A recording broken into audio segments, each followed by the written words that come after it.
Phillip Rivers out in San Diego, L.A., where they've played for multiple years now, and I still can't do it. Phillip Rivers on his way out, Drew. We're going to talk about that. We got a free agency preview. We're going to be going over everybody your team should and shouldn't sign, who's going to be out there, who's not going to be out there. We're going to go over all of that, as well as talk a little bit XFL. We're talking about the new MLB postseason changes they're proposing. But until it's real, I don't know how much we're going to go into it. Got a lot to talk about. I'm excited, man. I'm excited. It's team building season, like I talk about. This is some of the best times in the NFL. I love watching the games, but I love this part too. I'm usually a little bit more excited because I'm like, all right, well, my team didn't just get there. We were short of the Super Bowl. Like, what pieces do we need to add this year? I'm like, ooh, just keep it all the same. Just don't mess with it. Don't mess with greatness. Resign them all. Money doesn't matter. That's what every great GM does, right? Just re-sign them all. All right, well, you heard it here first. That's going to be our modus operandi going for... No, I'm just kidding. We're going to go over all free agency kind of rumors, what we're going to talk about going forward. We're going to talk about who's worth signing, who's going to be out there, who's going to get re-signed by the team, who's going to get franchise tags, all of that, as well as anything you want to talk about. Guys, we're just excited that you're here. What are you most excited to get into? The comments, man. Always the comments with everybody. Michael, good to see you, man. David, good to see you. He says, is anybody needing any Girl Scout cookies? I just feel like if I give you $5, I might not be able to get a box of cookies from you, man. I don't know what it is. Do you even know where I live? He doesn't trust the mail. Well, is he going to ship them to me? Here's $5. I mean, he might be like, yeah, thanks, loser. My $5. Exactly. Good to see you, though. Good luck on the Girl Scout selling trail. I know that's always difficult, but Drew... Let's get back to business, man. Let's talk about Phillip Rivers if you're ready. What's up, Michael Smith? Good to see you, too. Absolutely, yeah. Let's talk about Phillip Rivers. L.A., done with him. Done with L.A. I mean, the writing's been on the wall since he was selling his house. All those rumors came out, but we've kind of been deceived by that a little bit before. Brady sold houses before. When you get that kind of wealth and this kind of longevity in the NFL where you're making upwards of $20 million every single year of your contract, houses kind of come and go. They flow like water. So normally we don't read too much into it, but now with him having sold that, we saw the writing on the wall. He was talking about, well, we'll see what happens going forward. I think he already knew he was on his way out. Now that we have kind of concrete rumors, which is like the least concrete thing ever, but now that we have concrete rumors that basically it's come out that this is true, do you see the Chargers or Phillip Rivers being on the better end of this? I think they both get the better end of it, depending on where Phillip Rivers lands. I mean, there's a lot of teams out there looking for a savvy veteran like Phillip Rivers and give him probably a good 2 or 3 years. I think, in my opinion, I mean, he's only 38. Drew Brees and Tom Brady are all playing past their 40s. I think he's very capable of doing the same thing. And let's admit it. I mean, the LA Chargers, you have not won a single Super Bowl since Phillip Rivers, or been to one since Phillip Rivers has been the at your helm. True, and it's really just one AFC championship. It's time to just move on. I say like my team goes there all the time, but no, I agree. To a point, I actually think I'm going to go into Justin's comment here because he has a great question involving the Chargers too. But I actually disagree when you said that the Chargers came off on the better end of this. I think this is the wrong time to blow it up. Because you have to blow it up, right? I don't think you're getting any kind of quarterback out of free agency, short of luring Tom Brady and maybe you can get him to sign. Like, you're basically shutting your window here. And I think this team is still great enough that if you bring Phillip Rivers back and make a couple more tweaks, maybe this is the year. And what window? They've been doing that for years now. The window as in last year, even though I was calling him fool's gold at the time or whatever. I mean, they've got the edge rushers and Ingram. They've got Bosa. I thought you would back me on this one. Well, I am backing you that Phillip Rivers is better out of there. Because that offensive line's been bad for 10 years, right? And they tried to fix it. Never has worked. If anyone's been a downer of the Chargers, like you're saying, it's been you. Yes, I have been a downer of the Chargers. But so why not get young blood in there and new leadership? You've got Derwin James, who's been playing fantastically. You have Keenan Allen. You have Hunter Henry that even though he's up on this contract, realistically you could re-sign your tight end, go back into it. You could go get an offensive lineman or two. You can go get another weapon or two, and I think you have a chance to win the Super Bowl. It's not a great chance. I'm not saying they're a shoo-in. It's not like the Chiefs and they're like, oh, well, we have Patrick Mahomes or we have the Saints and Drew Brees where it's like we can't afford to let him go because we realistically have a very good chance of winning the Super Bowl again. I just think with the Chargers, it's too early to just shut it down and go draft somebody. I know they have a great draft pick, and this is kind of the counterpoint to that. They have, pick 6 in the upcoming draft year. Yeah. So they have the best chance they've had in a long time of getting a replacement for him in the draft. But can you just blow it up like that by setting him out? Because what happens if how often does a rookie take his team to the Super Bowl? It just doesn't happen. It just does not happen. Times are changing, my friend. You're basically shutting more often than it looks. I mean, Lamar Jackson took the Ravens into a deep run this year, and he was good last year, too. Let me rephrase that. Not Super Bowl, but into the playoffs. Sure, I agree. But, again, I think this team is stuck in the middle where you're too good to give up, but you're not quite good enough to win it. And I think giving up is still a mistake. I think you could have drafted this guy and franchised Phillip Rivers if he doesn't have a clause in his contract, or paid him a little bit to keep him around again. I want to just say hi to everybody else that's in here. I know you said hi to Justin. Dalton, good to see you, man. Martavius, good to see you. Got a couple comments about Rivers here. Michael Wilborn says the Colts can use Rivers.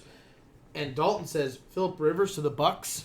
Both he says he wants to go back to Florida. Both reasonable landing spots. And everyone, I mean, I think the Bucs are the odds-on favorite to sign him because, you know, he's from the area. I don't think he's from Florida, but I thought he was from, like, Louisiana or something like that. I'm not 100% sure exactly where he's from. Maybe one of the Carolinas. But he's a Southern guy. Florida's not that far out there. You get the tax breaks. Supposedly he's bought a house out there in Florida. So if you're into that, like, deep level of statistics. What millionaire doesn't own a house in Florida? I know, for the tax breaks. But I think when you talk about Phillip Rivers, the Bucs are the favorite to sign him just when you see what Jameis Winston's done. Don't love that either. I don't know that Jameis Winston is like significantly worse than Phillip Rivers at this point. I mean, you look at the turnovers. They both had a lot of turnovers. You look at the high-end play. I think Jameis Winston, you could argue, had more high-end play this year with better players around him. So, hard to say. Again, Buccaneers are up there. I like the Indy. Who threw Indy out there? Was it Michael? I think the Indy comparison's a great one. Again, get this man behind an offensive line and let's see how much he's actually regressed. I'm actually really surprised veteran quarterbacks aren't lining up at Indy asking for an interview for that spot. Exactly. Because the way that offense is rolling, I know everyone's going to, well, their offensive weapons weren't that great. Huh. Look what Andrew Luck did with those offensive weapons. I mean, could you imagine another, like, gunslinger, Andy Dalton, Phillip Rivers behind an offensive line like that? Oh, yeah, I agree. It'd be great. I absolutely agree with you. Justin, going back to his comment, says, so who is hoping to fill his spot going back to Rivers? A rookie, a vet, a former NFL MVP? I think more than that, they're going to go sign a bridge quarterback, and we're going to go over that. There's going to be a lot of them. There are a lot of guys on this list that are going to be free agent quarterbacks that actually have a chance to be that bridge kind of quarterback and maybe give you a good year or two. So who knows? Maybe they get a Tannehill kind of season that gives them that push to the playoffs out of Andy Dalton. Maybe it's, this is a weird one, but maybe it's Dak Prescott. Maybe they go and throw just money at Dak Prescott because the Cowboys say we can't afford him and don't want to give him that kind of money. They have a lot of options. I think they sign a bridge, and then you use pick 6 to draft a quarterback. Do they stay put and draft Herbert? Do they trade with the Lions to go after Tua Tagovailoa? I think it's going to be hard to jump the Dolphins because they have so many first-round picks. They have so much draft capital. If the Dolphins want Tua, I think they're going to pay enough to go get Tua. I think it's going to be Justin Herbert to the Chargers, and then you bring on the bridge quarterback that holds everything over until he gets there. Dalton says if he does go for the Bucs, do they start him or they bench him? Phillip Rivers isn't going to go anywhere unless he's proven or been told he's going to be the starter, Dalton. That's just, I'm just going to be honest with you, man. There's no way a player like him with his kind of personality is going to be like, yeah, I'll take a backup role. No way, man. Yeah. No way. Yeah, it won't happen. Martavius says they've broken Rivers. I think more than that, I don't want to say he's broken yet. But what I will say is, in years past, when he was a younger guy, he could overcome them having a terrible offensive line. And they've been bad for like 10 years. I can barely remember the Chargers having a good offensive line with Phillip Rivers. It's been so bad for so long that I just think as he declines physically, you're not going to have the guy that's just overcoming that over and over again. And I think their offense took a step back. Everyone, especially with the picks, I think getting rid of Tyrell Williams really hurt this group. Mike Williams hasn't taken that step forward that they wanted him to as a rookie. Hunter Henry's still a good option, but he's hurt a lot. And then you got Keenan Allen, who also suffers from injury. Yeah, absolutely. Adam, good to see you, man. Frank, good to see you as well. Adam says, with all these big-name quarterbacks at free agent, which one is most likely to take a backup role in next year's play? Marcus Mariota. I think when you look at what he's done in the same offense as Ryan Tannehill and you compare the numbers, someone is going to say, hey, look, we'll give you a shot, but best case scenario, you're going into the offseason as, you know, a guy who has to prove that he's the starter of this team. I think more than likely he's the guy that gets the back seat before anyone else. I think that's the non-surprising name. Oh, I'm sorry. Were we asking for surprising? No. Yeah. You're right. I think I stuck chalk. Yeah, you're 100%. But I'm right. You're 100% right. That's, in my opinion, that's the go-to guy that for sure will take a backup role. To be honest with you, and you're gonna call me crazy. Mm-hmm. If Ryan Tannehill does not sign with the Titans, Ryan Tannehill will be a backup next year. No way. I am going to call you crazy. And the reason I'm going to call you crazy is because it's going to cost you a lot of money to get this guy. That's the guy. Short of it being a bad preseason and you drafted somebody, like if he goes to the Chargers and they pay him a lot of money and then they go and draft Justin Herbert and Justin Herbert like wows us. We're like, whoa, look at this guy. He's ready to go. There you go. Then it would be Tannehill behind it. But I just don't don't foresee someone giving this guy $26 million. Hey, it's happened before. It's happened many times before. Yeah, I agree. It's happened. Matt Flynn in Seattle with Russell Wilson. Mike Glennon up in Chicago with Trubisky. It happens. No, I agree. It happens. I just don't. I'm just trying to pick the guy that's looking at last season, though. I mean, even Flynn. Flynn had a couple good games, and that got him a monster contract. Glennon was pure desperation. The Bears are like, we just got to have somebody. You have Tom Brady, you have Drew Brees, you have Phillip Rivers, you have Dak Prescott, and you have Jameis Winston. Out of those, who's going to take the backup role? Jameis Winston. I don't think he'll be happy with it, but he's the most likely to be relegated to be a backup. Talking about a guy that's going to ask for a lot of money. Is he? I don't know. I don't know what the number is for Jameis. Statistically, he's up there, and even in the bad statistics. Yeah, exactly. That's exactly what I'm going to go in there and say. And then I'm going to say, what's your winning record? Because Mariota, I think, has the better winning record than he does. Even if you take those bad years into account where he came into the league, the first one where they won like 3 games because Ken Whisenhunt doesn't know what he's doing. I mean, again, I think more than likely out of that list you read me, it's probably going to be Winston. But I just think every one of those guys is likely to at least compete for a starting spot. I don't think Rivers takes a backup seat. Obviously, Brady's not taking a backup seat. Breeze isn't taking a backup seat. Dak Prescott's not taking a backup seat after he was one of the most statistically highly graded quarterbacks from 2019. None of those guys are taking a backup spot. I think the question was, who's likely to do it? It'll be Bridgewater or Mariota. Yeah, I wasn't going to throw Bridgewater in there because he isn't coming from a starting role. Right. So he was already a backup. If I was going to pick one out of the starting roles, it'd be Ryan Tannehill, in my opinion. That's fair. And it's not that Ryan Tannehill is a terrible quarterback. It's exactly the scenario that you just said. He's going to go to a team that's going to draft a quarterback and then watch that quarterback shine in the offseason, and then there he goes. He's a backup again. Justin says, can Cam Newton go from one blue jersey to another and go out to L.A. possibly? One thing I will say, Justin, with that is you have to trade for Cam Newton right now. He's still technically under contract, even though there's a lot of talk about them cutting him to save a lot of cap space. When you look at Kyle Allen, the way he finished the season, where he's trying to throw 4 interceptions every game, are you really in a good enough spot for the Panthers to move on? I don't think they have the draft pick to draft a quarterback, or at least the one they want, so you're having to give the farm up to go get your guy. I'm not saying that won't happen with Matt Rule. I'm just saying if you look at statistically, it's not the best move to trade up that far and go draft a quarterback. Yeah. So I mean, it could happen. I'm not saying nothing is impossible with Cam Newton. I think they could cut him. They could hang on to him. They could trade him. They would save about $18 million in cap. There's probably like 16 because I think there's $2 million in dead cap that they're going to have to pay. He's going to have a workout bonus, so you're going to have to, if you're going to cut him, you're going to cut him soon. Right. And he's a big chunk of their salary. He's about 10% of their salary for not being the starting quarterback. It's a good opportunity that Cam Newton but is remember, looking for a new team. He left for injury. Is he still not the starting quarterback in Matt Rule's eyes? That's what we got to ask. That's what I'm getting. It's not. It's a change. It's a change everywhere across the board. And if you're not going to change Cam Newton, what's the good of bringing in a new head coach? Well, it could be one of those things like, hey, we're not in position to go get the quarterback this year, so make do, and then next year we'll get your guy. Nobody talks about that. There's a reason he signed a 7-year contract because they're not expecting them to be great. Yeah. Even though the Carolina's owner came out and said, "Hey, I'm ready to be great now," and that's why we fired Ron Rivera. Richie says there's no way Ryan Tannehill is going to be a backup. I think he's right. At the way he's played, nobody's going to sign this guy and be like, "Let's just throw him in the back seat." Listen, you got to give him 6 weeks, right? I don't think so either, but the question was asked, out of all the headlining free agents at quarterback, which one is more likely to take a backup role? Instead of going Marcus Mariota, I picked a starting quarterback to take a backup role, and in my opinion, it'd be Ryan Tannehill. Do I think he's going to? No, but you made me pick. I had to choose one. Dalton also says, do we think one day Joey and Nick Bosa would play on the same team? I mean, the McCourties have done it. I think that's very likely that they want to, right? Wouldn't you want to play with your brother? Yeah, but when one is completely off of his top of his game, and they cost too much money to keep Joey's not bad, and the thing is, when someone's throwing the money at you, sometimes you just got to take it. It's tough. It would be tough for a team to afford both of those guys right now. Maybe at like the end of Joey's career, if Nick Bosa's still in his prime and he's still making top dollar, and Joey Bosa is starting to decline a little bit. He takes a cheaper deal to go play with Nick Bosa. It could happen. But again, not super realistic, especially if you look at San Fran right now. That defensive line is going to be set for a while. They've invested heavily in a bunch of young guys. They're going to be set for a couple of years at least before we even start to worry about them declining. We'll move forward, and as Martavius, he says, he was about to say he can see the Chargers going after Herbert.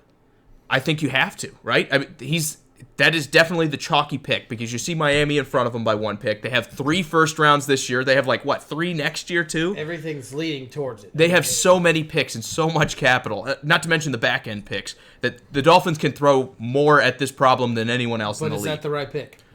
Tua over Herbert? Right now, yeah. Again, No, Herbert. For the Chargers. Well, they like big body guys. They like big arm guys. Guess what Justin Herbert can do? Has both of those things. Yeah. He makes great down the field plays. He's explosive. It's just sometimes he gets like that Jameis Winston thing where you're like, where are you? What's going on? You're not the same guy right now. He lacks consistency. Hopefully he develops that as he goes into the NFL. John, good to see you, man. Glad you could join us this evening. All the way out from Galveston. Good to see you. Yeah. Finally on Phillip Rivers, before we close it up, is there anyone that should not consider him? If you're a GM, how excited would you be to bring in 38-year-old Phillip Rivers as your starting quarterback? I guess it depends on the team, but still. I think you take him. I think of course, like you said, it's the team. Colts, Bucks. I'd even say the Titans at this point. I wouldn't rule him out. Again, if Ryan Tannehill's asking for $30 million, you could sweet talk Phillip Rivers into 24. I think I'd do that instead. $6 million doesn't sound like a lot, but if you consider that could be a good mid-range receiver, that could be an offensive lineman or a guard that's just shy of elite, you could go get a lot of things for $6 million in today's NFL. I think Phillip Rivers going to the right place for the right price is good. I don't think the Titans is a good fit because their offensive line would get him just as murdered as the Chargers did, even though they're a better run blocking group. I think he's going to go. If I'm him, I'm looking at Dallas. I'm talking to Jerry Jones right now. Like, hey, I know you got a young guy. If that doesn't work out, I would love to play behind that line with Ezekiel Elliott. You got Michael Gallup that's coming on. You're hopefully going to re-sign Amari Cooper. You've got a lot of weapons out there in Dallas. I'd love to be that guy that can make the most of them because I think that's where you can shine. Same thing with Indy. You got a lot of good things going on in your offense. I would love to see Phillip Rivers behind a great offensive line and see what he can do. Maybe not Indy because I'd have to play him twice every year. But I'm saying from his perspective, I'm going to the best offensive line I can that has a weapon or two and saying, hey, I've had 15 great years in the NFL. Yeah. Want to bet I can have 16th? Dalton says, do we think that Lamar Jackson is going to be as good as he was this year in the upcoming season? I think you'll get a little bit of spring backwards where teams kind of adjust to what he's done, but I think he'll still be pretty good in that offense as long as they have that offensive line going. Yeah. It's so hard to repeat an MVP season. Just look in the history, Dalton. How many MVPs repeat? It's usually one year they shine and then they take a step back. It's the same thing with Patrick Mahomes, and I know I can always bring him up because I'm a Chiefs fan, but everyone was asking, he's not going to be as good as he was, last year, blah, blah, blah. And I'm like, yeah, 4,000 yards and 40 touchdowns is a pretty good step back. Pretty terrible, actually. So significant when you decline, look at it, Drew. Lamar Jackson, if he doesn't rush for 1,000 yards, but he rushes for 900, but you see his passing increase, that's a positive. But would you consider it better? He probably doesn't win the MVP. Michael says, do we think Rivers retires? Well, I'll say this. I think if he can't get a starting job, because, again, we're talking about there's a ton of teams that want a quarterback out there, and there are some, but it's not like most years. I feel like we're starting to get to the point where teams are starting to get their guy at quarterback. If he doesn't get a guaranteed starting role and someone says, well, you can compete for the job, or even more than that, we want you to be a backup, I think Rivers does retire at that point. I don't think he's going to play second fiddle to anybody. He's too much of a competitor, too much of a, whatever you want to call it. Well, Richie says Phillip has already moved his family. He thinks he's done. I don't know if he's when saying you got he's that done, much money. I don't know if he's saying he's done with the Chargers or if he's done with football, but he's saying he's done. He's also said, Rivers that is, not Richie. He's also said for years that he doesn't like living out in LA. He doesn't like living in San Diego even. He's not a California guy at all. I think he's just an old Southern boy that wants to go back. And when you got that kind of money, I know people are reading in between the lines. You can move your family anywhere realistically. Yes, you'd have to be away from them during the season, but you've got more money than God. You can do whatever you want. I think Phillip Rivers, more than anything, it's going to be about scheme fit rather than him moving his family or anything. I'm not reading too much into those rumors just yet. Right. Let's go on to free agency. let's talk about how amazing this is, because every year we fall into the trap, Drew. We fall into the trap. We look at all these names, and we're like, it's going to be so deep in free agents. There's going to be so many guys. But it's so deep they all wind up getting re-signed. It's so deep in free agency. There's so many good guys out there, man. It's crazy. Yeah, we're going to go through it. Let's start with quarterback. This is the deepest quarterback class in free agency in NFL history, period. You said that and it's not even close. I did, and this year is so much better. And I think part of it is, like I said before, teams are getting their guys. They have guys they want to go more years into contracts with. I don't know that the quarterback position as a whole is getting better, but there are more intriguing quarterback candidates out there that teams are saying, I don't need to go get somebody. I don't need to go out and improve. I want to see what this guy can do for another year. That's why when we talk about all these free agents, there's not as many teams. Normally, there's like 14, 15 teams that if one of these guys hits the market, they're like all over him. This year, maybe it's 5 or 6. Yeah.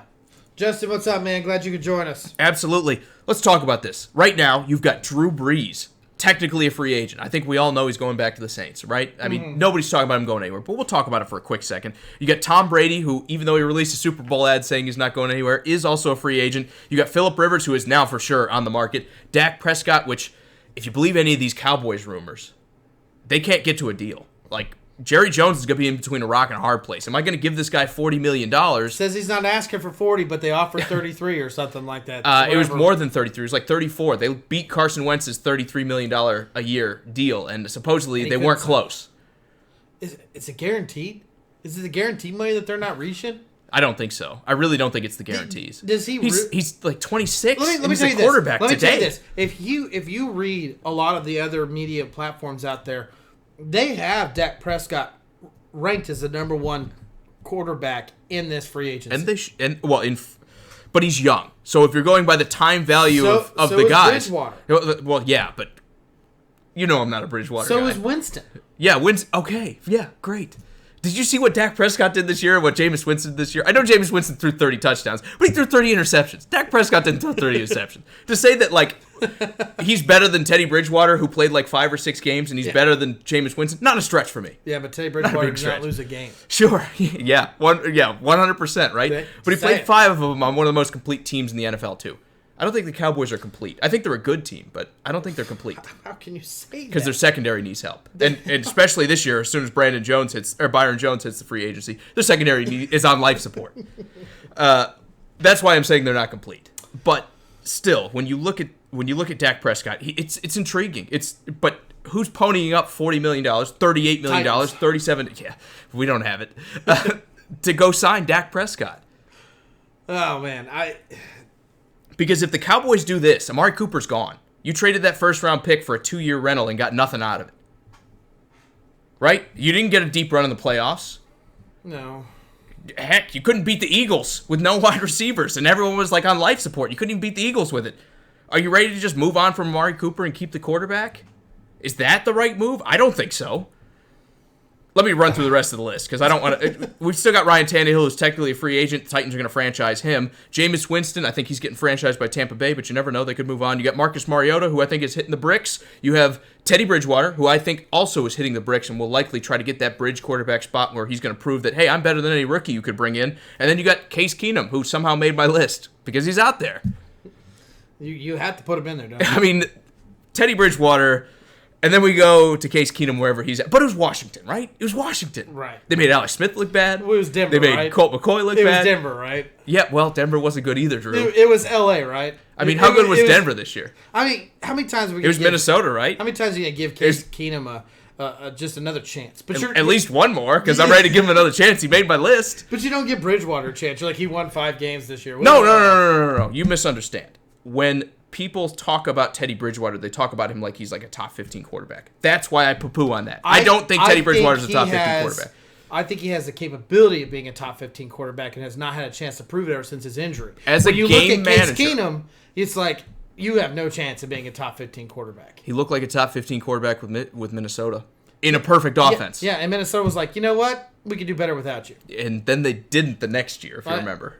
My point is they're like, we could do better without you. And yeah, Kirk Cousins did bring it back this year. Bridgewater came from Minnesota too, so maybe Minnesota's just making really and they were like, we can do better without you because your knee. But I'll say this. I think Case Keenum is definitely the lowest guy on this list, but I think he needs to be on this list. He's been playing for bad teams, bad offenses at least.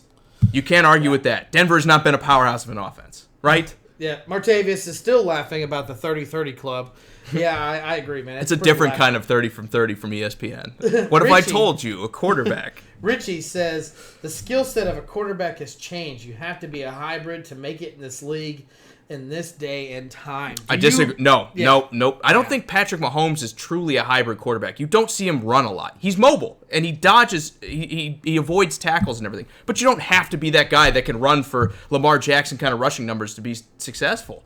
I think his athleticism helps him, but Patrick Mahomes will stand in the pocket all day long and throw if he can. What you're seeing, in my opinion, Richie, is you're seeing the change of time where, like, here, real quickly, Aaron Rodgers. Aaron Rodgers was considered a mobile quarterback. Right. Guess how much running Aaron Rodgers is doing nowadays? Very little. 0. Yeah. And the reason is because how old he is. Yes. At some point in time, Lamar Jackson... Another example of that? Hold on. Ben Roethlisberger. Lamar Jackson... I just blanked out on my own quarterback's name. Patrick Mahomes. Patrick Mahomes. That's great. That's how his face is right in front of you on the bar. That's probably why You're looking at it. You can see it on the back of the box. Why I don't 4 know. pictures, Drew. Yeah, I know. That's probably why I don't know his name. All these guys at some point in time are going to have to stop running the ball, and they're going to have to stay in that pocket passing scenario. So when you're saying it's changing at times, I think what we're just seeing is the change of quarterbacks, and it's the older guys are getting ready to retire. They're not moving that quickly, and you're bringing the young guys in, and they're being able to move a lot. Deshaun Watson, another guy. He does not want to run the ball. Yes, he can, but at some point in time, he will not be able to run the ball anymore, and he's going to have to throw it. And Russell Wilson's going through that metamorphosis right now. Yeah. He used to run a lot more than he did, and now he's getting older. He says, I would rather throw. That's what we see. We're seeing some young guys have some success, but I think we're seeing some young guys go to some good teams, and those good teams have success, and we're kind of diagnosing that as, oh, it's because they're mobile. I don't think it's because they're mobile necessarily. I think it's because good teams tend to maximize their talent, and they go to the playoffs. But I'll give you this, Richie. I'm not saying you're not wrong. I think quarterbacks coming out of college into the NFL that are not mobile are going to have a hard time in the NFL because of how quickly the defensive line can get through that offensive line. And you just need to know what you're buying. Like Minnesota, I think their biggest mistake is they bought Kirk Cousins, and they're like, oh, we're good now. And our offensive line's atrocious, and he can't move at all. And guess what happened? The first year he stunk. Then they fixed it. I don't want to say it's perfect, but they got better, and guess what happened? They went to the playoffs. They beat the Saints. That kind of good stuff can happen with a pocket passer. I don't think you're to the point where a pocket passer will never succeed in today's NFL. You just need to know what you're buying. I still think they're the best quarterback in the NFL as a pocket passer. He just needs to be able to move when he can. Plain and simple. And I think that's what the best quarterbacks do is when you give them time in the pocket, they'll beat you from there. Yeah. I don't think you necessarily long term. I know Lamar Jackson's the hot kind of, and I don't mean to just pick on him. I'll throw Josh Allen to this too. You can't just be the mobile guy who struggles to throw the ball at times. And I know you're going to look at the stats and say Lamar Jackson's stats improved vastly on that. Yes, that's true. But again, I think a lot of that was schematic. I think at the end of the day, the best quarterbacks will be the guys who can throw from the pocket when given that clean pocket. All right, let's move on. Let's move on. Running backs. Top end is great, right? We love this. Derrick Henry, Melvin Gordon, Lamar Miller, Kareem Hunt, even Kenyon Drake. I want to throw him in there because what he did with Arizona is great. To top mid are great. Okay. That's what I think. I think there's a legitimate starter for probably 80% of the teams looking for a running back. Yes.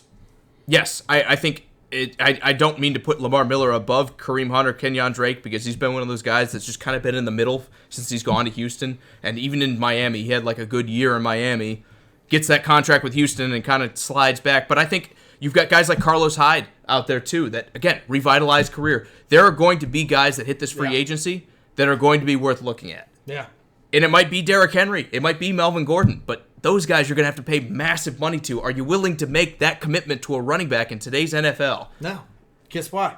Because I can get somebody else. Because you got Kareem Hunt, you got Jordan Howard, you got Carlos Hyde, who's not going to ask for that much money. And those guys are very durable, very dependable, and they can do it. Maybe Howard was in and out this year, but again, I don't want to be too critical because that happens. I'm less of an injury guy than you are. I think everybody gets hurt. I think he's a sleeper. I think he's a sleeper in the free agency. I'll buy that. I thought he was a sleeper and he went for a fifth round pick. He was not utilized in Philly. Yeah. lo and behold, Philly doesn't rightly use a power running back. I mean, that's just what Philly does. I don't think that's not a knock on him. But what I will say, when I talk about this running back class, is they have so many guys that could be a top-tier starter for your team that I want to say none of them are gonna actually hit free agency, but I don't know that. Derrick Henry might ask for $16, $17, $18 million, and the Titans say, look, we just don't have it. We got to pay Ryan Tannehill. We got to pay a lot of other guys. You're a running back. We'll get someone else. I don't want that to happen, but that absolutely could happen. Your phlegm's going. Oh, I'm spitting everywhere? Yeah. I didn't mean to baptize you. I apologize. Nah, I could tell because you got passionate. Still sick. Derrick, come back. Derrick Henry talk. You're like, no, my playoff victories, no. I'm going to be the first guy outside of his house with the boombox. It's like, Derrick, please come back. But outside of that, I think Kenyon Drake could be a steal. I think Arizona's going to pay him, especially since they've talked about moving on from David Johnson, a guy who didn't make our list. They said they're pretty much done. Well, they said they're done with him, though. Again, another rumor, but they're going to cut him. Massive. He's I got actually right here in front of me. $10 million, $10.2 million, all said and done. If he makes the team is $16.2 million for a running back that played how many games last year? He's like 2, 5, 3, 2 in that area. Not a lot. But I'll say this about David Johnson. Do you take him, especially if they do cut him? Can you give him like a $3 or a $4 or a $5 million deal, just hoping you're getting the guy he used to be? Come to Kansas City, buddy. We'll take you. Why not, right? Yeah, we can use all the help we can get. It could be Tennessee saying, hey, Derrick Henry's gone. We'd like to have you, and then we'd like to draft somebody. He'd be a great fit for Tennessee. I think there are a lot of teams that could use a David Johnson. And just to rehab. You're like, hey, maybe he turns into the old David Johnson. Guess what? He's not a free agent. We can't be talking about him. But he will be. Okay, we'll talk about the actual free agents. Before that, I'm going to read another comment here. Richie says, what's our take on Bridgewater going to Carolina? I wouldn't hate it. I like it. You move on from Cam Newton, try to shuffle him off to Chicago or someone else, some other willing sucker that's going to eat that $18 million contract. Don't hate Cam Newton, but again, he's a guy that never developed those pocket passing skills, and you're asking a guy that's now starting to be perennially hurt, that is basically a runner, and the older he's going to get, the less he's going to do it. Significant injuries coming off of, too. Yes, exactly. To change his game and all of a sudden become a pocket passer, I think if they can move on from him, it's not a wrong move. Richie, I like it, man. I with those young, fast receivers, Bridgewater, he doesn't have a massive arm, but he kind of has a smart arm where he's not going to put it in a bad area. He's going to turnovers are going to be limited. Obviously, with Kyle Allen, it started out really great, but then when the turnovers started happening, that team started losing. I mean, you're still looking at a lot of talent on that Carolina team, so bringing someone like that who isn't going to turn the ball over that much, it'd be a great addition. Now, the thing is that what Matt LaFleur wants? Because Matt Rule. I'm sorry, Yeah. Matt. Rule, the other Matt. Is that what he wants? Does he want? Was he 26? 27 now? 25? For Bridgewater? I don't think he's that old, man. Okay. I think he's a little bit older. But he might be. But anyway, is that the quarterback he wants for his future? Is that the 7-year promise to his owners that he's like, I'm going to make this team better? But I don't think he has to be. But the question is you got two other young guys, Will Grier, Kyle Allen, who are literally ready to be molded to whatever you want them to be. Yeah. And then you go out and draft somebody. I was going to say, I also wouldn't hate if you said, Will Grier, it was pretty ugly 2 games. You're out of here. Kyle Allen, you can't stop turning the ball over. You're out of here. And then you go draft Jacob Eason. You go get that next question mark quarterback. They're drafting a quarterback. It might not be round 1. I don't know. I really don't know. If you sign Teddy this year. Bridgewater, can you go into next year and say, we'll fix the rest of this team? Because they have a lot of other needs. It's the same thing you just said. Will Grier, Kyle Allen, see you later. I get that. I'm not saying they can't, but I'm not saying they just have to. Even with Matt Rule coming in, this might be the year that Matt Rule says, I'll fix the rest of it. Because there's not a guy that realistically we can get right now that's going to be a game changer. So I could see them saying, maybe we want to see more out of Will Grier. Maybe we want to see more out of Kyle Allen, and we'll sign Teddy Bridgewater to be our starter until then so we don't just put crap product on the field and get everybody to stop going to Panther games. I think that would be okay, too. I don't think it's a foregone conclusion that the Carolina Panthers have to draft somebody because they have a new coach. I don't think they're going to be worried about ticket sales. I'm not yelling at you. I'm just yelling at you. They're not worried about ticket sales, and I'm not saying that they don't want to put product on the field that's good, but I don't know if anyone's ever been to Carolina, but the Panthers are huge there. People go there. What's about all you got in Raleigh-Durham, right? Well, no, there's other stuff to do. I wasn't going to say that. You get the Tar Heels out in the area, but golfing and fishing and. But it's the NFL, Drew. It's the NFL. We don't. You got the Hornets. But what are the Charlotte the Hornets Panthers doing? Matter out there. They're huge fan. That fan base is huge. There's no talk about, man, do the Carolina Panthers need to move? No. They need to find it. There's nothing like that. It's not like the Bucks. It's not like Miami or Jacksonville. It's like, man, we cannot fill our stadium. There is no talk about that here. So this is why they gave him 7 years on this deal. It is to go and fix everything that's wrong. So my question to you is Bridgewater, a guy that's been in this league for 6 years, 7 years, however long it's been, is that the guy he wants to bring in? Because why? You just got Cam Newton. If you could trade him, great. But if not, keep Cam Newton, keep your young guys, and draft a quarterback. I don't see why Bridgewater would be something going there would be the answer to it. I just don't.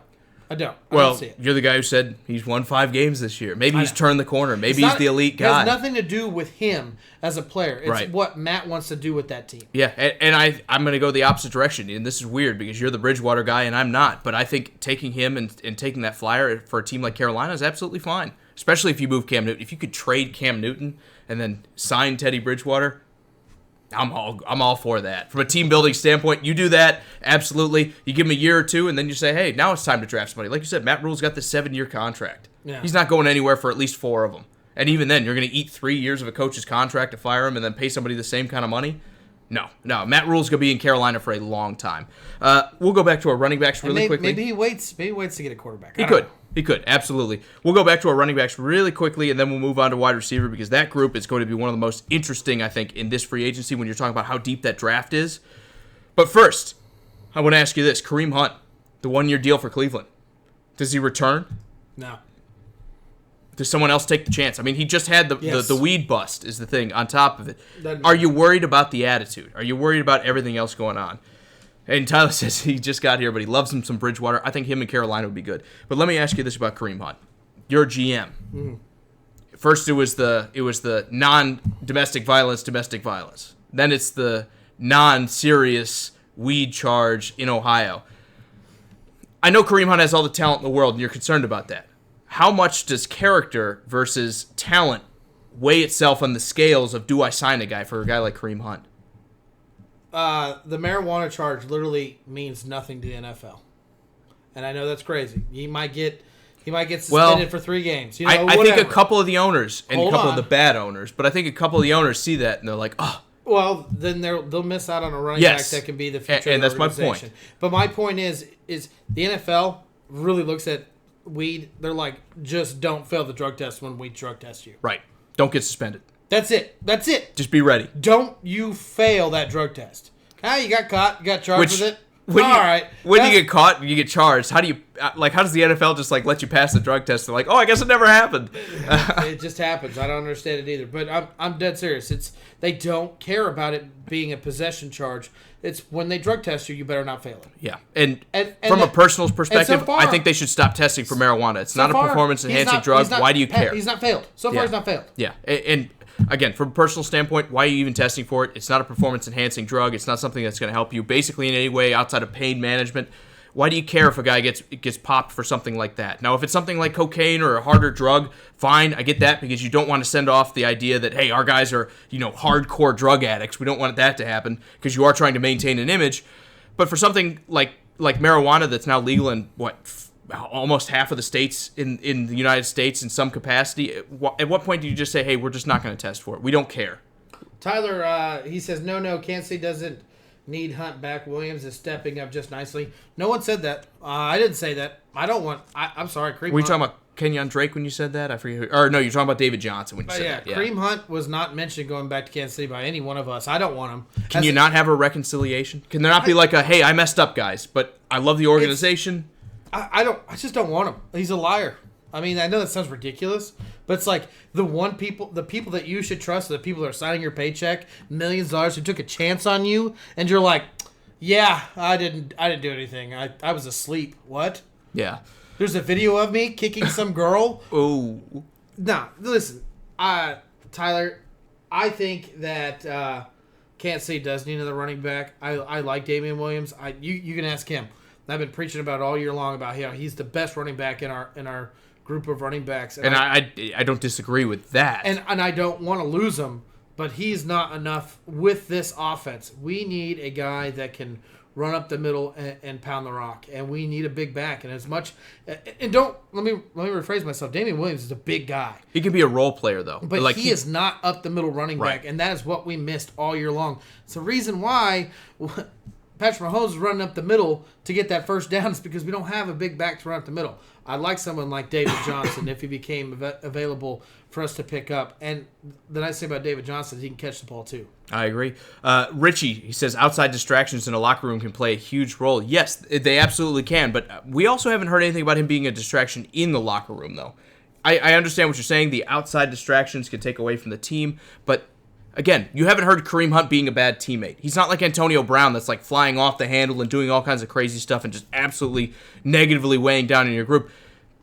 I don't know. I don't know. I don't know how much you weigh into that. I think it's a GM's personal thing. I don't think Chris Ballard's going to sign him because I think Chris Ballard's like, I'm getting, I don't want to say choir boys, but I'm getting like the best group of guys together I can, and I will find a way to get talent, to balance talent versus, squeaky clean. I think there's going to be a lot of teams that could benefit from having Kareem Hunt, though. I think he's going to be the most interesting free agent coming off this 1-year, $1 million deal in Cleveland where he couldn't overtake Nick Chubb but still had a role to play in that offense, especially receiving the ball. He's going to be the most interesting guy because who's going to pay him what? I don't know. I mean, he could go get a 3-year, $20 million contract for someone where someone's going to pay him $5, $6, $7 million a year. Or it could be another 1-year, $1 million prove-it thing because of all the stuff coming up in the background. He's going to be very interesting to watch, and I think he's going to make it. I don't think Cleveland's going to bring him back. Justin says, trade Cam for Bridgewater, get a few more years out of Teddy, and then you can get something out of Cam instead of just cutting him. The Saints get Cam. No rush for next season with Breeze probably being done next year. Money. First knock is, they have like a little over $9 million on their cap space. Cam's contract sitting at about $21 million. That's a lot to give up, let alone it's just, dude. I get it. It makes sense in a sense. If Cam's willing to take a giant pay cut, I could see it. But Cam's not going to take a pay cut. And even if he was, you already have Taysom Hill. And regardless of what you think about Taysom Hill, whether he's going to be the next quarterback, you already have that dynamic playmaking quarterback. Are you just going to bench him and go with Cam Newton? I think Teddy Bridgewater is better than Cam Newton. I would take Teddy Bridgewater over Cam Newton at this point. With the injuries and his, just the older Cam Newton gets, the less he's going to be willing to run. I just don't see Cam Newton really going into the Saints and making a whole lot of difference, especially for a backup quarterback. It's just too much money. Cam's just... And you can't trade Teddy Bridgewater because he's a free agent. You'd have to re-sign him and then trade him. You don't own the contract rights to Teddy Bridgewater at this point. Well, you could trade Cam for picks or something like that if that's what you were trying to say. My point was just they couldn't take Cam's contract. But if you could trade him to someone else, I'm all for that. Like I said, trade Cam Newton to somebody, go get the bigger sucker than you, and then go sign Teddy Bridgewater. I think that's a good move. Not for Tampa. I'm talking about for the Panthers. I would love that if they could do it. Also, Tyler saying, going from the Chiefs' perspective, he's saying that they do need a big running back, but Williams would make a good 1-2 punch with another running back. That's exactly what we're saying. You need a guy that can carry the ball up the middle and do some of the dirty work in the middle of the line when you need that half yard. Instead of having Patrick Mahomes fall on that knee that got hurt this year or anything like that, maybe you get the guy that can just, you're going to hand it to him and he's going to get it 86% of the time. I think that's a good thing to have. And it's supremely underrated. So just sign Derrick Henry and be done with it. Yeah, that's what we need. Man, you nailed it. Would right you complain? There. I think Derrick Henry in the Chiefs system, even though he's not a catcher, would be just insane. Like the way he breaks tackles and all that space because you're spreading everybody out with those receivers that have all that speed. Listen, it's game over. It's not that I wouldn't want him there. It's just like that's not the whole. It's never going to happen. That's not the whole of the team where I'm like, man, we really need to get that running game taken care of before we can try. You said you wanted an up the middle running back, Drew. He can be an up the middle running back. Yeah, but so can Frank Gore. But more importantly, so he can hit home runs. For that matter. But he can hit home runs. Frank Gore's not breaking a 75-yard run. Hey, don't doubt the old Derrick man. Henry breaks 75 yards. Don't you put baby on the bench? He's probably still faster than me, to be fair. Okay, that's fair enough. Let's talk about wide receivers. Let's throw the tight ends in there as well. All right, let's talk about pass catchers because you have Amari Cooper and then you have everybody else. It's that simple. And I think Amari Cooper's going to hit free agency because I think the Cowboys are going to pay Dak Prescott and they're going to be like, well, while it's empty. Man, really? I don't want to see that. No love for A.J. Green, the aging wonder of A.J. Green? I love A.J. Green, and he's been one of those guys that for years and years and years, I'm like, dude, he's one of the best receivers, and nobody talks about him because Cincinnati can't get anywhere in the playoffs. But A.J. Green, to me, 33 at this point, multiple season-ending injuries, multiple severe injuries to him. He's going to cost a lot of money to sign, I expect, as well, unless there's just no market for him, and there'll be a market for him. Yeah. You just can't be the team that falls into that trap. High ceiling, maybe you get old A.J. Green back, and he can put together that, whatever you want to call it, the swan song, Drew, the last season where he puts just an amazing group up. It just doesn't happen. I don't think so. I think you're going to go overpay for a guy that's going to miss most of the season, and maybe he's not even the same guy anymore. We don't know. It's been how long since A.J. Green's played a snap of football? A year and a half? Yeah, about. It's just tough, man. I don't think you can take A.J. Green and say, here's $12 million. Go ahead and play for us. Here's $10 million. Here's $8 million. Someone's going to do that. I just feel like it's going to happen. And it's not going to be Cincinnati. Will says, did he miss XFL talk? We haven't got to it yet. And Ian says, not sure if we talked about it or not, but how much of the impact is the XFL going to have on the draft and free agency? Free agency, 0, but where the XFL will have impact is I think a couple of these guys will shine during the season, and then they'll go get workouts as basically an undrafted free agent, even though they've probably been in or around the NFL in their career. They'll get walk-ons with teams, and then maybe one or two of those guys stick. Yeah. Tyler says, A.J. Brown to the Browns. Is that where you spent A.J. Green to the Browns? Sorry. I was going to say, they can't have A.J. Brown, but A.J. Green... They can't have him. Is that where you're spending your money? Are you going out and getting another receiver? Like, it's fixed. It's good. We're good now. Got another guy. I don't think he's got a big enough personality, though. I don't think A.J. Green's going to cause enough problems to go play for the Browns. No, I don't see it unless he signs a super cheap deal and just says, I love Ohio for some reason. I want to stay here. I don't think that happens, though, because, like, Cincinnati's, like, the southernmost city, and, I mean, Cleveland's still, like, 3.5, 4 hours away. It's Ohio, but barely. Real quickly, before we move forward, we didn't even talk about this. Do we want to just do offensive free agents and we'll do defensive free agents? It's looking like we're going to have to. Okay, because they want to talk about the XFL. Yeah. Guys, stick with us. We will get through it. Let us finish our pass catchers and our offensive linemen, which we'll knock out pretty quickly of our free agents, and then we'll hit the XFL guys, I promise. So after A.J. Green and Amari Cooper, everyone wants Amari Cooper, right? I think everyone would give Amari Cooper a big contract if he can scrape up the money. We don't want him. How many teams would say, I don't need Amari Cooper? Kansas City Chiefs. Are you kidding me? Sammy Watkins money right now, you would take Amari Cooper over Sammy Watkins? No, he's going to take a pay cut to stay around.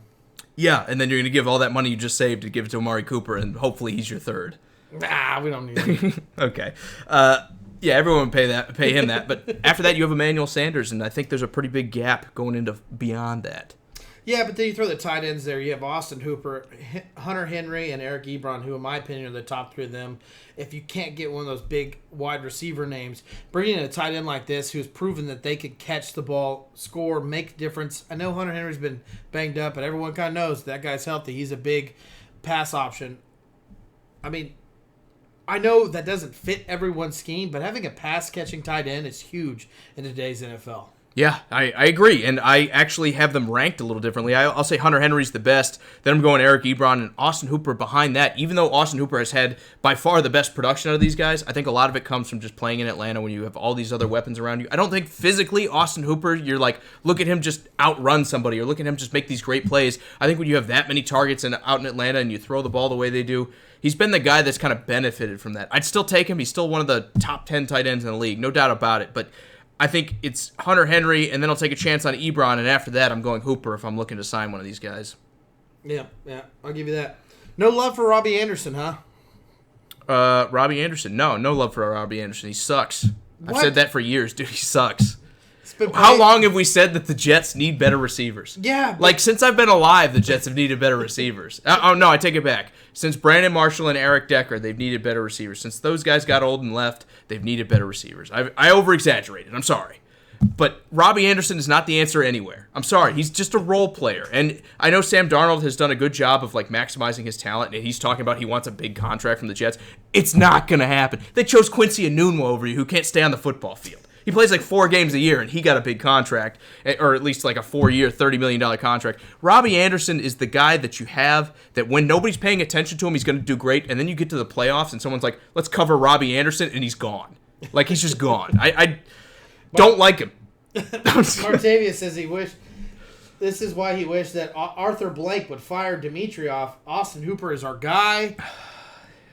He can work in Atlanta, and he's great in Atlanta. I think you guys are going to re-sign him, Martavius. I honestly do. I can't imagine you're going to let that guy walk. You should want to, for sure. I don't know that the money lines up, and maybe you're saying, hey, we're a little bit more in a rebuilding phase. We've got to refix this defense and do everything else. But again, how many more chances does Dan Quinn have? If it's me, I'm going to my GM and saying, hey, get this guy back, come hell or high water, because this passing offense is the only thing keeping this team afloat right now. Yeah, just $6.1 million right now in cap space in Atlanta. Figure it out is all I could say. Cut somebody. Someone's going to get some pay cuts. Yeah, exactly. You're not going to make that much money. Exactly. I actually got everyone's contract in front of me.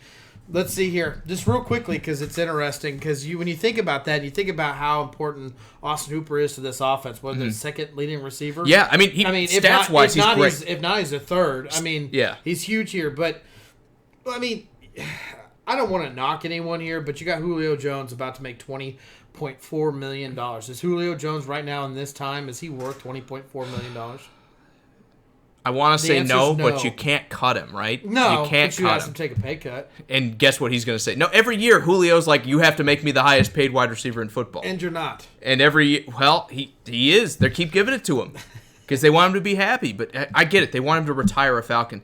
But this is the problem with falling in love with your players. Even though I think Julio's still a great receiver, but Julio's not the guy Julio was 3 years ago, in my opinion. I got a crazy thing. Do you release Devontae Freeman?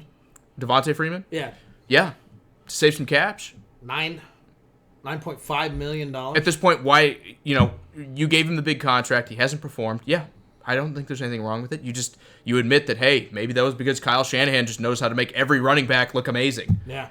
Even though I still like Devontae Freeman, I think at that point he becomes on my list of great running backs up there. I'd take him over Lamar Miller. That was the two. Him and Kenyon Drake. I don't know. Maybe I take the chance on Kenyon Drake because he's going to be cheaper. Yeah. That was the two glaring holes at me when I looked at the contracts, in my opinion. Eric says, do we think Cam Newton will leave Carolina? Very difficult to say. And even though Tyler's saying he will, I think it's one of those things that it's hard to know what Matt Rule wants. And again, you could hang on to him because you have the money and he's already under contract and you've already planned for this and say, next year we're going to draft our guy because right now we're not in a position to go trade up and get him. You could also just trade him. You could let him go. You could do anything with Cam Newton, and that's what makes it so difficult. What would I do? I like the idea of signing Teddy Bridgewater and trying to trade Cam Newton and cutting him if I can't and just taking the money. Martavius says he could see them trading Devontae Freeman before I even said it. So he was on the same page as me. But nobody wants to trade for a expensive running back that hasn't performed. $9.5 million a year. And even more than that, nobody wants to trade for a $9.5 million running back that is performing because they're saying I can go get a $3.5 million guy for that's 80% of them, 90% of them. Julio's not getting a paid cut, even though he needs to take a pay cut. Yes. He's not going to. But I think we're all kind of in agreement that when you look at it, Freeman's contract is overbearing. It's now become a problem. Yeah. Yeah, I agree. And I think he's very likely to be a cap casualty. Of course, there's a couple other ones. You got Desmond Trufant. You got a couple offensive linemen, defensive linemen taking a lot of money. Those are the guys you're going to ask. Like you said, with them having $6 million, they're going to trim the fat. Those are the guys you go and ask, hey, can you take a pay cut, a couple million?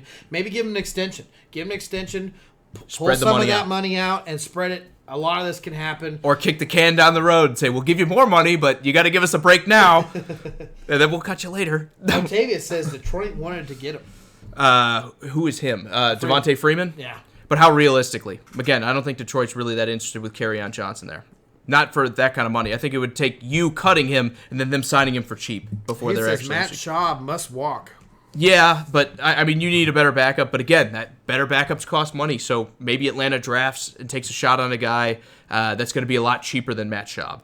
$2.3 million, man, for a backup. For a bad backup, though. Like at this point with his age, yeah, what is Matt Schaub doing on your team? You're signing him because you're like, we don't have money for a backup quarterback. Playing with your practice squad. Yeah.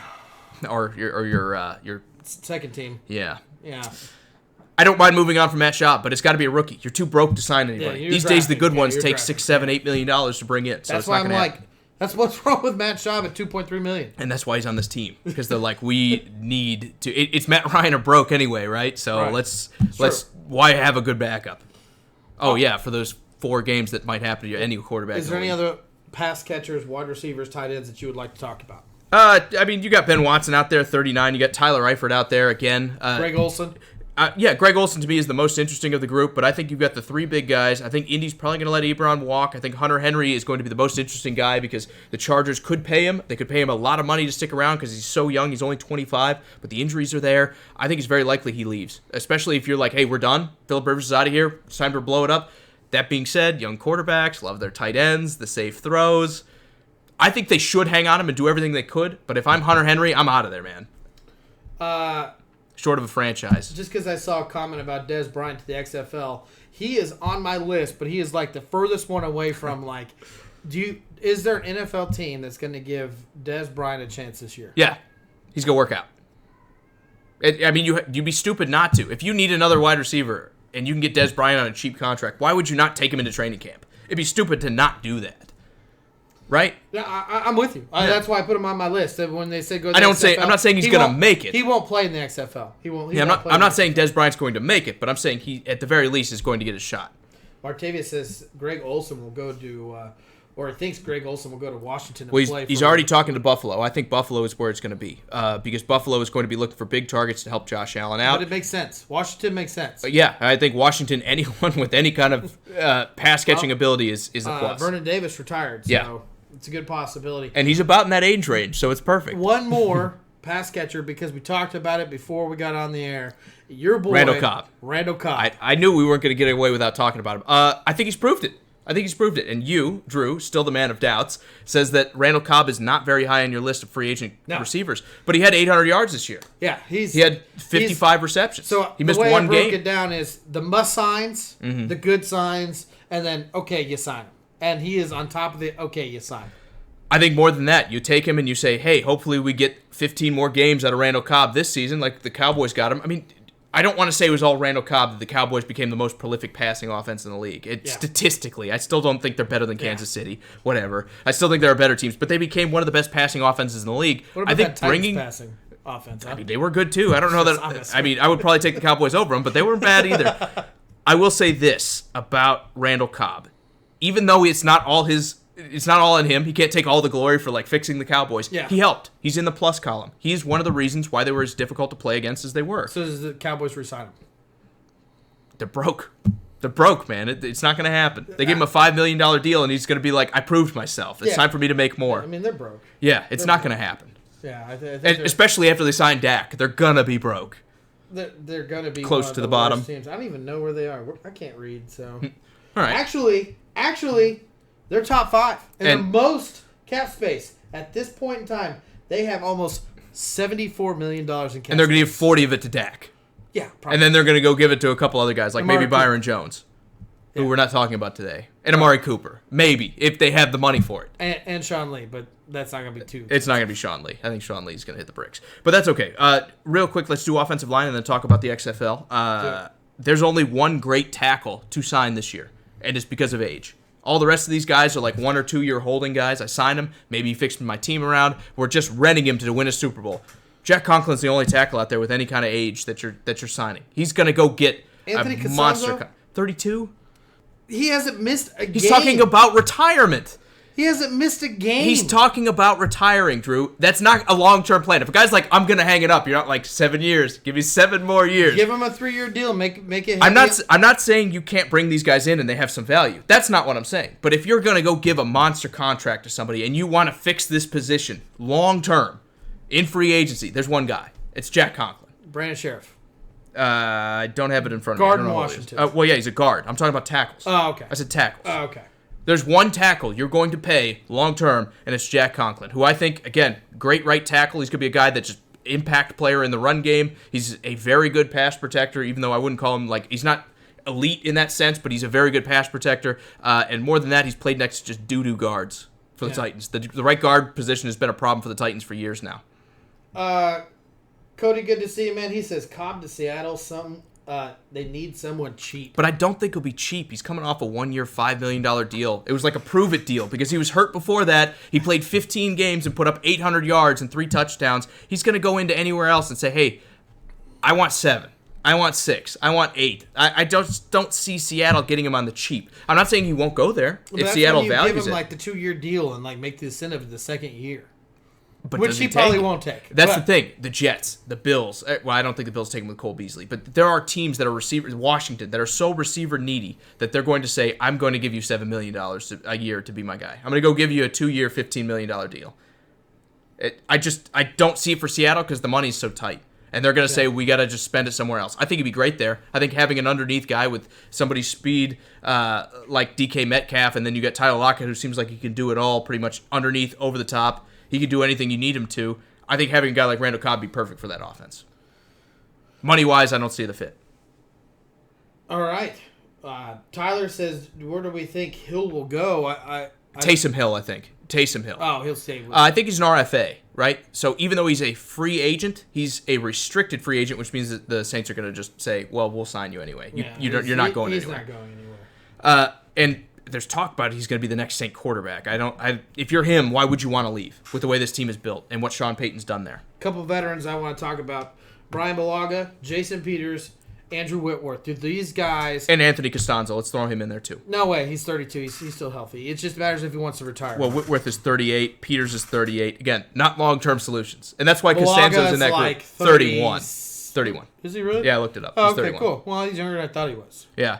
But his he's issues old. are health. Again, 31. His issues are health. Unhealthy. Hey, 31 is old in the NFL. Do these guys, even at offensive line. Do these guys find places this year? Yes. Every one of those guys. Someone's going to sign him, but all I'm saying is they're not long-term deals. This isn't the Band-Aid. This is the Band-Aid. It's not like, It's not the fix. Well, I mean, it's the team that's like, hey, we're one tackle away from being a great team. Sure. I don't think any one of these guys is a bad signing. You just got to know what you're getting. And I think there are going to be a lot of teams that say, hey, I would just love to go sign someone like Jack Conklin and not worry about this spot for 4 or 5 years. 5 or 6 years, something like that. I want to throw the big contract at him and not worry about it. Nobody else in this group is that guy that you're like, well, here's the big contract, sign for 5 years and stick around forever. Ian says, glad to see Jacob has at least a Titans cat on the bar. About time he repped the Titans. By the way, I was the one that put it on the bar. I was like, hey, dude, you should have the Titans on here. I feel like I talk about him enough, people know who I root for. Oh, I want everyone to know who I root for. Yeah, just in case. Just in case he doesn't get through in the 38 times we mention the Chiefs every show or the 40 times I talk about the Titans. Or what I wear, I'm not wearing it today, but, I'm just going to start hanging my stuff in your house, just randomly. Just randomly in my bar, you're going to put your stuff Everything. in my bar. Yeah, exactly. I mean, that's what they're calling for. That makes sense. Mm-hmm. Then when it's all in the little box waiting at your doorstep. Well, I appreciate getting it back. Okay, outside my doorstep. All right, we'll move on. Let's talk about guards. Again, Brandon Schriff. That's we're talking about. No, I'm just kidding. Joe Thuney from the Patriots. Another great Patriot. From Detroit. Offensive lineman that potentially could leave. Quentin Spain, don't want to leave him out. You're talking about cheap solutions. Quentin Spain, cheap solution right there. Glasgow. Yeah, Detroit. Absolutely. Connor McGovern, center for Denver. Probably the only center worth mentioning in free I'm going to mention Ryan Khalil because of what he's done in the past, but it's been bad. But he's 35. He already retired, and he I came know. back. Yeah, I'm not saying he's long term. And for some reason, he's like, I'll come back for the Jets. But money and you love the game, right? They're like, hey, you can start. And guess what? You're like, I love the game. I'm going to play. I want to play football. Start in Carolina. And then I don't know. Things happen. I don't know that he was going to start in Carolina, but maybe. No, he was. He retired. Anyway, can we agree that the guard position, there's a couple guys that are interesting. I mean, Iapati, even at 33, I think is an okay signing in the short term. You got Quentin Spain at 29. You got Thoney at 27. You got Brandon Schriff at 28. And I'm not sure how old Glasgow is, but you've got guys at guard that you can sign. I don't think any of them really get a huge contract. Maybe Thoney does because he played pretty well for the Patriots. Maybe Schriff does. Schriff does. Because he had a pretty good... Yeah, he'll probably get a pretty decent-sized contract. Probably top 10.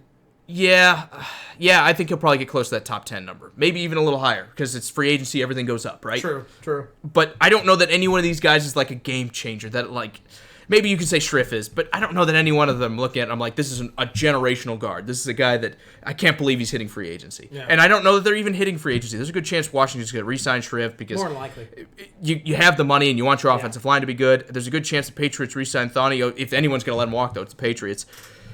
And then Quentin Spain is just a guy. He's going to be a guy that is going to give you solid but not great performance pretty much week in and week out. And he's going to fix a bad offensive line, and a decent offensive line is going to fit right in, and a good offensive line, you'd be like, who is this joker? Like, why did we sign this guy? He's making a problem. Or he's making all these problems.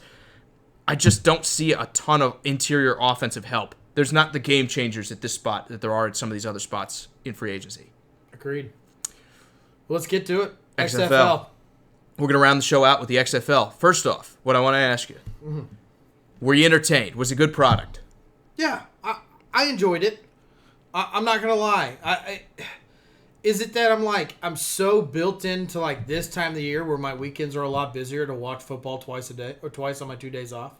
Does it feel weird to like Saturday and Sunday I have football to watch during non-football time? The Saturday doesn't feel right to me.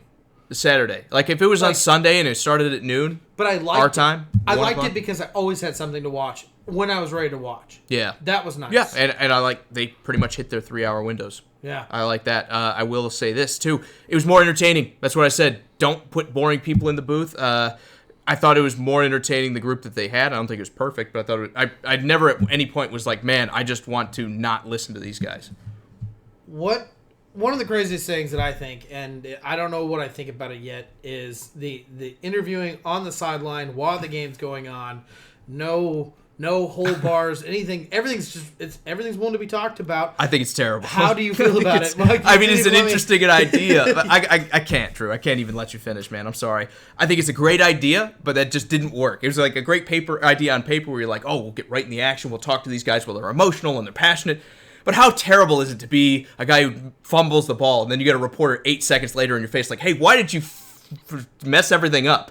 Why did you ruin everything? You ruined everything. Why? Yeah, exactly. What are you supposed to do? And somebody did drop an F-bomb live on TV. Surprise. I mean, that's how NFL players are going to talk. You do it weekly. I try not to. But seriously. Ian says he likes hearing the coaches and referees interacting with each other during the game. I don't mind the thought process stuff, but how long till this gets competitive and you get a Bill Belichick who's got someone watching in real time and like, here's what they're saying, here's everything. Where you're just trying, and I don't mean to just pick on Bill Belichick because I think every team in the NFL would do this if the NFL did this. But how long does it take until they get competitive enough that they've got people spying on the broadcast and saying, here's what they're talking about game plan wise, here's what he said, here's all this. It adds like another level of meta to everything. Do you say the wrong thing to the reporters and lie to them to try to throw the other teams off? I don't know. Again, I think it's a great idea on paper. I think in execution, it's going to get to the point where you're getting some guys that like my job's sliding away, and you're in my face. I feel like that's a part of the XFL that will go away. Yeah, I do too. I don't think it lasts. I don't think it's a lasting thing. How'd you feel about the points? Or go ahead and do your comments. Well, no, Ian says that the refs were better than the NFL. Did you feel that way? Well, there weren't a whole lot of mistakes that I was like, man, I like that they let them play. I mean, they had a couple hits in there that I was like, this feels good. I feel like it's an easier job to be a ref for the XFL than it is the NFL. I think, but they were better. Hands down, they were better. How do you? The pressure's not there, but guys, in their circumstance, they were better. It's an easier job to ref. It's still the football. XFL. It's still football. You're not getting everyone calling for your head on social media when you mess up. Probably, right? I don't know. Maybe we're getting there. That people are like, the XFL's rigged. They've already got it rigged. I don't think they're to that point yet. Oh, dude, it's rigged. Trust me. Yeah. I like that they showed the betting lines. I thought that was interesting. It's just something else to talk about. I've got no problem with it. I know there's still some pearl clutchers out in the world that are like, I can't believe people would be so degenerate to bet on sports, but everybody does it. A lot of people do anyway. Yeah. I don't think it's nothing really offensive. I don't. I have. Well, I mean, I've had like a friendly bet, like with me. My account would probably tell me not to tell you this, but I have. I like that it's on. I like that it's on TV. I like that they're willing to talk about it and acknowledge it. I like that they put it up there, the over and under. What do you think about the extra points? Because I think that's one of the biggest things, and the kickoffs. I want to talk about that, and then we'll kind of round out our coverage. I like the kickoffs. I actually do like them. I think it's just a matter of time before someone like blows through that line and just rips someone's head off. But, well, I mean, it kind of happened, it kind of didn't, but, you know. I'll say this. I think you're going to see a lot more return touchdowns because all you need is that little crack. With everybody that close, you're not going to have, like, the teams kind of, like, collapse on the ball like they do in the NFL. Right. It's pretty much going to be everyone hitting a straight line, and then the guy's going to find a crack or a seam, and you're going to get, like, 10% of kickoffs end up in return touchdowns or 70-yard returns before the the kicker tackles them. Yeah, I think it's interesting, though. I want to see where it goes. I think the NFL needs to change their kickoff because their kickoff is now incredibly tedious now that you can't take the extra running start. You can't onside the ball or anything like that. I think the NFL needs to be watching this incredibly tightly and seeing what they can do to change it up. Sure they are. And they should. As far as extra points goes, it's another entertaining kind of thing. It kind of really Put some weird scores up there. Not sure how I love that. But it's not the weird scores. It makes the game like, is it worth doing a 3? Is it worth doing a 2? Or should I just go with the 1? Like, it's kind of like, it really makes you as a fan go, okay, this is probably what I would do. Yeah. Or like, man, this defense is it's real debate tough. too, right? Like, It's debate. It is. You can always be like, man, we were 8 points down, and you went for 2 instead of 3 because that 3-yarder had 10 yards instead of 3. Yeah. Yeah, I think it's more interesting from that look in that direction, but I also think it puts some weird scores on the board, and it bothers my OCD. But it also like, when these teams are not 100% good, there's a reason why the LA has already let their defensive coordinator go, is because Houston absolutely had no problem at all putting up points against a defense that's just god awful. Yeah. So it's like, of course you go for 3. Yeah. You know, of course you put up as much as you possibly The can. only thing I would change is I would move the 2-point conversion to a 5-yard play instead of a 3, because realistically, the difference between 1 and 2 points, 2 and 3 yards, not a lot. If I'm going to throw it anyway, 3 yards is not different than 2. I think I would move to 5 to make it actually a little bit more difficult. But I do like it. I think it's special. It's different. Like I said, it bothers me personally because I don't know. It just rubs me wrong somehow. But I think, quote that one. I just think that it's still interesting. And like you said, it brings a lot of conversation into it. Like, do we go for the tie? Do we go for the win? Do we go for even shooting short because we can't really score against this team and just count on scoring again? Yeah. I think it brings up a lot of more interesting scenarios. But it also still kind of feels like a gimmick to me. I want to see how it goes in the next few weeks before I'm ready to say, hey, it's a great idea. Maybe the NFL tries something similar. Go ahead and read Ian's comment. Ian goes on to say he also likes the specialty players were all on mic and they can hear the play call. It makes it quicker. Yeah, I like that. I don't hate it. I don't necessarily have a problem with people on the mic either. I mean, can you imagine an NFL where everybody on the defense can hear what you're talking about? Or everyone on the offense can hear what you're talking about, so the receivers know the routes they need to, like an offensive coordinator. I mean, most quarterbacks are good at relaying the play, but young quarterbacks sometimes have that problem come in, and then you even get coaches come in saying the receiver wasn't in the spot where you need to be. Yeah. And that will still happen some, but if everybody can hear the play, does that change things up? I don't know. Maybe we move to that kind of... It does make it quicker. Especially for defenses. If you're running against a hurry-up defense, how huge would it be to have your defensive coordinator saying, here's what they're doing, here's what I'm seeing, you need to be doing this and running this play. As opposed to just trying to scream while one guy's trying to scream at the same time. You're all under pressure. I don't want the NFL to do it. I still like the fact that technology has randomness completely taken over the game. But I get why the XFL's doing it. And I don't think the NFL will do it because it's an advantage to the offense, right? You go as fast as you want. You snap when you're ready, and the defenses are just scrambling. We want those points on the board, and that helps it. So I do like that, too. All in all, Drew, does it have more staying power? I read an article that said Vince McMahon's going to lose like $375 million over the course of the first 3 years. Does it have more staying power than something like the AAF or any other league that we've seen in the past? The USFL, or the USFL, everything else? I'll give it this. It will play a whole season. It won't quit in the middle of the season. It'll play a whole season. I might actually even go out there and say, I know I've read a lot of it, and I kind of agree with them. It might be 3 years. But I think that's a little bit of a stretch. I think Vince McMahon, after 1 year, to look at the growth, watch the viewership on the games during the weekend, again, I'll say it. It kind of took me off guard. There's football on non-football weeks. I mean, my family knows me, so they're like making all these plans because they know I won't be watching football. So it's very interesting. I think it's going to be a full season, and then there's going to be a lot of debate. I think they can make it. Even watching this product, if it stays this interesting, I think they can make it. I don't think it's going to be pretty. I think you need to capitalize on that whole we're not going to stop recruiting people from college. I think you need to just keep the most eyes on it, put that over making money early, and I think Vince McMahon knows that. That's why he's willing to take this kind of loss. And it's also why they're on good TV networks. But I think this league could actually make it. I'm not crazy about starting right after football. You should give it a couple weeks to let that fatigue set in, where you're looking at it and saying, man, I wish I was watching football. It's been 3 weeks. Realistically, they could do it after the draft. Well, see, the problem with doing it after the draft is everybody in this league is saying, I can make it to the NFL. And if you play that XFL season and have to immediately go into another 18, 20-week season in the NFL. Those kids out there, they're like, I need to get paid now. And if you capitalize on that, I wouldn't mind it. But I think you move it a couple weeks back. You give people 3 weeks to really start missing football, where you're like, man, you're sitting around on Sunday afternoon and you're like, I wish I had something exciting to watch. And then you start it. I think that will work best. And I know they're trying to catch on people that don't get taken in the draft, but those guys are all going to try out for unrestricted free agency before before they go sign with the XFL, right? Everybody's going to go to that before you go play in the XFL and sign a contract to that. Ian says he thinks the XFL should expend itself to 10 teams, and it goes at least 3 years, and then we'll see. I could see that. I think they'll get to 3. As long as Vince McMahon doesn't get cold feet. At this point in time, they should keep the teams exactly where they are. I think anything you can do to build hype around it, too, is perfect. And I would have waited another couple weeks, like I said, for the fatigue to wear off from the NFL season and get people just hungry for real football again. I know the Pro Bowl wasn't exactly exciting, but I would give it a couple weeks where you're just watching nothing. And then all of a sudden, football's back. Yeah. That's what I would have done. I hear you.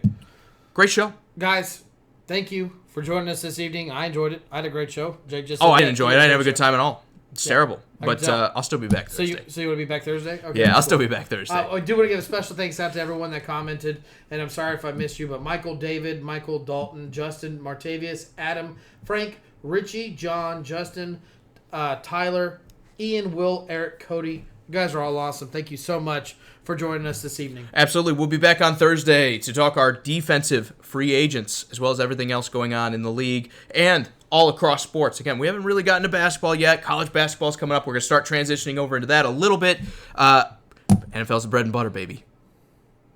We'll be talking about it every day. And we got the draft coming up. You know we're going to hit it. We're going to hit it hard, and we're going to stick with it. Absolutely. So, for Sports Around the Bar, as always, I am Jake, your bartender. This is Drew, and we hope to catch you guys same time as always, 7:45 Eastern, 6:45 Central on Thursday. See ya.